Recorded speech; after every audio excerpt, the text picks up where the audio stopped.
injection, he admitted a second attempt murder to the same man. I am just reading off the laptop. If you see it's moving.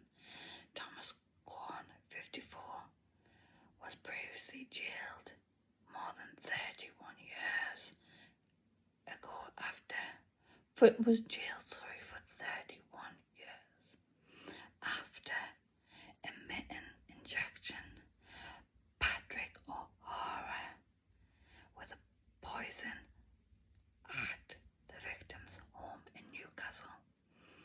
Kwan, who worked in Sunderland and lived in Ingsby Barrack, has now admitted sending bottles of wine laced with poison to Mr. O'Hara in the months before the January 2024 murder attempt. Mr. Kwan, appearing in Newcastle Crown Court, also admitted administering poison injection into Mr. O'Hara and another man. He was sentenced last January for 30 years. Kwan wore a disguise when he went to his home, shared by his mother and Mr. O'Hara. On the 22nd of January 2024, he injected the victim with a pesticide under the guidance of giving a coronavirus booster jab. To me, that sounds dodgy in itself.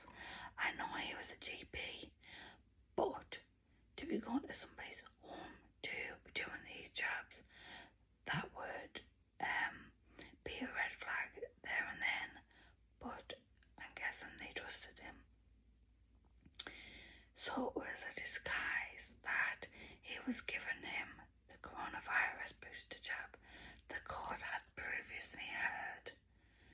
When he was jailed, it was determined that Kwan was motivated by greed and saw Mr. O'Hara as an inmate to his mother's inheritance home. So basically, his mother was going to leave her partner the home, and that would interfere with his inheritance. So if he got him out the way, then I think he thought he was going to gain everything.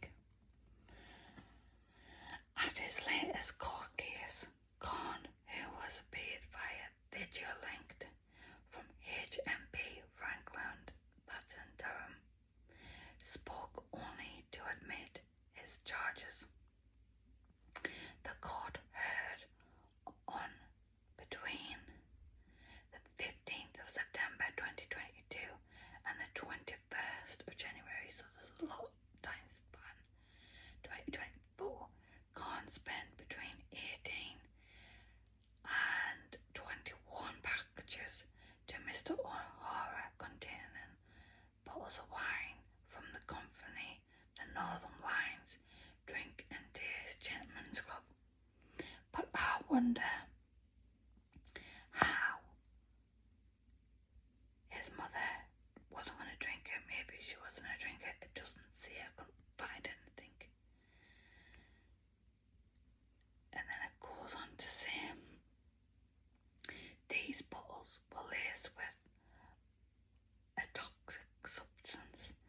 He said 2 had been tested and found in the toxins, while Mr. O'Hara had drunk a third of the bottle and caused symptoms with the poisoning. The remaining bottles have not been recovered. This is what his lawyer said, Mr.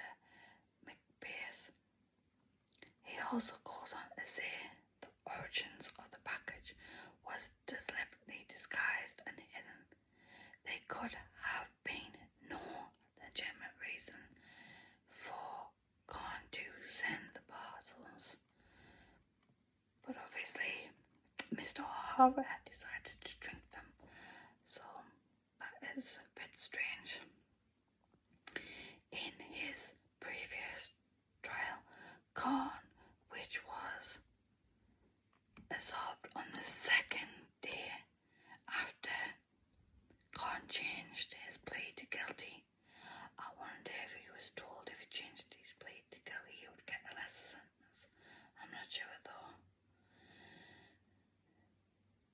changed his plea to guilty. This was heard by the police that had found letters Kwan's had created on the computer from the wine tasting club. At the time, it was said to be a backup plan to kill Mr. O'Hara. Kwan's January 2024 murder attempt had been preceded by him sending letters to Mr. O'Hara, portraying to be from the NHS community nursing officer, the victim a medical checkup at home. So that's when he went round and disguised himself as a GP. He had created a false identify of himself under the name Raj Patel, including an identity card with a whole host of disguises. On the morning of the 22nd of January 2024, so this is less than 2 years ago, because as I am filming this, it's the 19th. He had spent the previous night, the 21st, in a Newcastle hotel under a fake name.